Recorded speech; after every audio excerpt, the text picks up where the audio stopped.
Договорот со така наречената воздушна амбуланта ќе ја чини државата најмалку неколку милиони евра, а не 0 денари, како што во повеќе наврати тврдеше владиниот генсек Драги Рашковски. Во документите добиени преку системот за слободен пристап до информации кој ги објави Радио Слободна Европа, се гледа од и фирмата Сархемс која ќе оперира со хеликоптерската амбуланта. Од државата ќе добива финансиска инјекција по повеќе основи. За сега е утврдена само сумата која ќе се исплаќа од тоа што државата ќе зема давачки за ноќевање од странски турист, а ќе изнесува половина евро. Ако се земат предвид податоците на Државниот завод за статистика кои покажуваат дека само од јануари до ноември минатата година во Македонија имало над 1,5 милиони ноќевања на странски туристи. Тоа значи дека Сархемс само по овој основ би инкасирала околу 800.000 евра, пари кои досега завршуваа во касата на општините и на државата.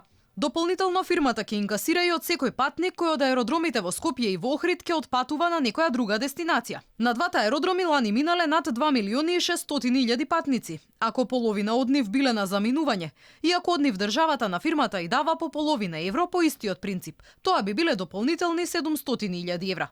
Но ако таксата по патник во заминување е повисока, како што е примерот со другите европски земји, тогаш Сархемс би добивала и по неколку милиони евра. Третиот основ по кој ќе се полни касата на Сархемс е преку продажба на винети за странски возила. МВР нема податоци колку странски возила годишно транзитираат низ Македонија, ама знае од и на граничните премини Богородица и Табановце минале над 4 милиони странски државјани. Ако барем четвртина од оваа бројка се сведе на странски возила, се добива 1 милион возила.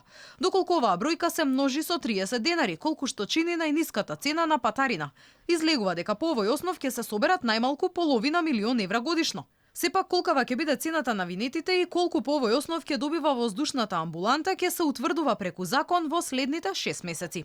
А пред само 3 месеци Рашковски уверуваше дека граѓаните услугите на амбулантата ќе ги добиваат без пари, а Сархемс ке заработувал само преку исплата од осигурителните компании, кога ваков вид на услуга ќе им бил потребен на странски државјани.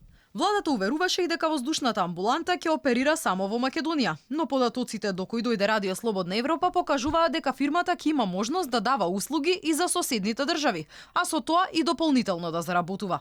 Инаку фирмата Сархем се основа на 24 дена пред да го добие владиниот тендер за јавно-приватно партнерство. За владата овој факт не беше спорен, оти зад неа стоел шведски хеликоптерски конзорциум.